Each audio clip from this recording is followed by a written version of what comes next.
සිත්තරණ YouTube චැනලයේ සමග රැඳී සිටින ඔබ සැම ගෞරවයෙන් පිළිගනු ලබනවා.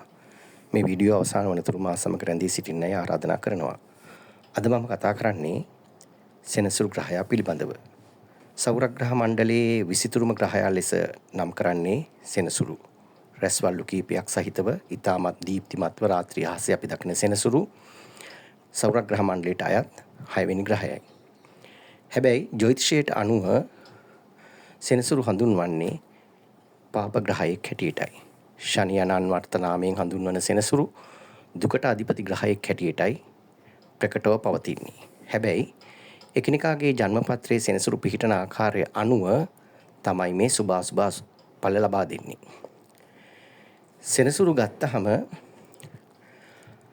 සෙනසුරුගේ යහපත් ප්‍රතිඵල වගේම අයහපත් ප්‍රතිඵල ගෙනත් දෙන අවස්ථා එමටයි. විශේෂයෙන්ම කුම්භ මකර රාශිවල ගමන් කරන සෙනසුරු ස්වක්ෂේත්‍ර වෙලා මූල ත්‍රිකෝණ වෙලා ඉන්නවා නම් කුම්භ ලග්න හිමියන්ට මකර ලග්න හිමියන්ට සෙනසුරුගෙන් සුබ බල ලබා දීමත් කටක මීන රාශිවලදී සෙනසුරුගේ අසුබ බල ලබා දීමත් ප්‍රකටව පවතිනවා.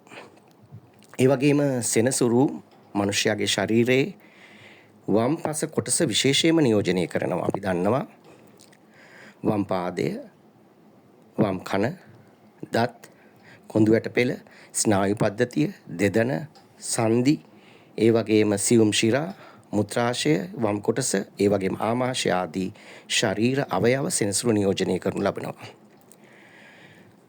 සෙනසුරු ජන්මපත්‍රයේ සුබ ලෙස පිහිටි කල සුබඵලක් ලබා දෙනවා. විශේෂයෙන්ම ජය පරාජය නොතකා ආත්ම විශ්වාසයෙන් වැඩ කිරීම, ධෛර්යවන්තව කටයුතු කිරීම, අලස නොවි වැඩ කිරීම, තමා කෙරෙහිම විශ්වාසය තබාගෙන වැඩ කිරීම ආදී ගුණාංගත් අධ්‍යාත්මිකයේ සුවය ලබා දීම පිළිබඳවත් සෙනසුරු ප්‍රකටයි. ඒ වගේම භාවනා කරන අයට සෙනසුරුගෙන් ලැබෙන්නේ විශාල පිහිටක්. ඒ වගේම සෙනසුරු නියෝජනය කරනවා ළමා නිවාස, වැඩිහිටි නිවාස, ආරෝග්‍ය ශාලා ආදී අසරණයින් සිටින ස්ථාන සෙනසුරු නියෝජනය කරනවා. සමහර අවස්ථාවල සමහර අයගේ සෙනසුරු බලවත් වුණාම ඒ ස්ථානවලට දානමාන දීම, ඒ ස්ථානවලට සැලකීම ආදී කටයුතු කරන්නත් සෙනසුරු පොළඹවනවා. අපි දන්නවා මකර රාශිය තුල සෙනසුරු බලවත් වුණාම අර පිරිමැස්මෙන් කටයුතු කිරීමේ හැකියාව ලැබෙනවා. ඒ වගේම කුම්භ රාශිය තුල සෙනසුරු ස්වක්ෂේත්‍ර වෙලා මූල ත්‍රිකෝණ වුණාම ත්‍යාගවන්ත භාවය සෙනසුරු ලබා දෙනවා. එහෙනම් සෙනසුරුගේ ඒ දෙපැත්තක් තියෙනවා. එක පැත්තක් සෙනසුරු අර පිරිමැස්මෙන් වැඩ කරනකොට ලෝභයි වගේ පේනවා. කුම්භයේදී සෙනසුරු ත්‍යාගවන්ත භාවය ලැබුණාම පරිත්‍යාගශීලී පුද්ගලයෙක් හැටියට දකින්න පුළුවන් වෙනවා. සෙනසුරුගේ මේ ලක්ෂණ ඇත්තටම පුද්ගලයාගේ ජන්මපත්‍රය අනුව පුද්ගලයාගේ චරිත ලක්ෂණ වෙලා පිහිටනවා. ඒ වගේම තමයි සෙනසුරුගේ අසුබඵල ලබා දීමේ ප්‍රකට වන අවස්ථා තමයි ජන්ම චන්ද්‍රේ රාෂ්ටකයේ, ලග්නේ රාෂ්ටකයේ, අෂ්ටමේ රාෂ්ටකයේ කියන ඒ රාෂ්ටක තුන. විශේෂයෙන්ම පුද්ගලයන්ගේ ජන්මපත්‍රය අනුව මේ රාෂ්ටක තුන ලැබූ කාලවලදී අපි කියන්නේ පෙර කරන ලද අකුසල කර්මයක විපාක ලබා දීමේ කාලවකවානු හැටියටයි සලකන්නේ. ලග්නේ රාෂ්ටකයේ අවුරුදු 7මාරක් පවතිනවා. ජන්මචන්ද්‍රේ රාෂ්ටකයේ අවුරුදු 7මාරක් පවතිනවා. අෂ්ටමේ රාෂ්ටකයේ අවුරුදු 2මාරක් පවතිනවා. මේ කාලවලදී ප්‍රකට වන්නේ දුකට අධිපති ග්‍රහයාගෙන් දුක් ලබා දීම ගැනමයි. විශේෂයෙන්ම කෙනෙකුගේ ජන්මපත්‍රය තුල සෙනසුරු දුර්වල වීම තුල ඇතිවන ආබාධ ලෙස විශේෂයෙන්ම නිදන්ගත රෝග, දියවැඩියාව, අධික රුධිර පීඩනය, පිළිකා, අංශභාගය ආදී රෝග, බෝ නොවන රෝග ඇතිවීම සිද්ධ කරනු ලබනවා.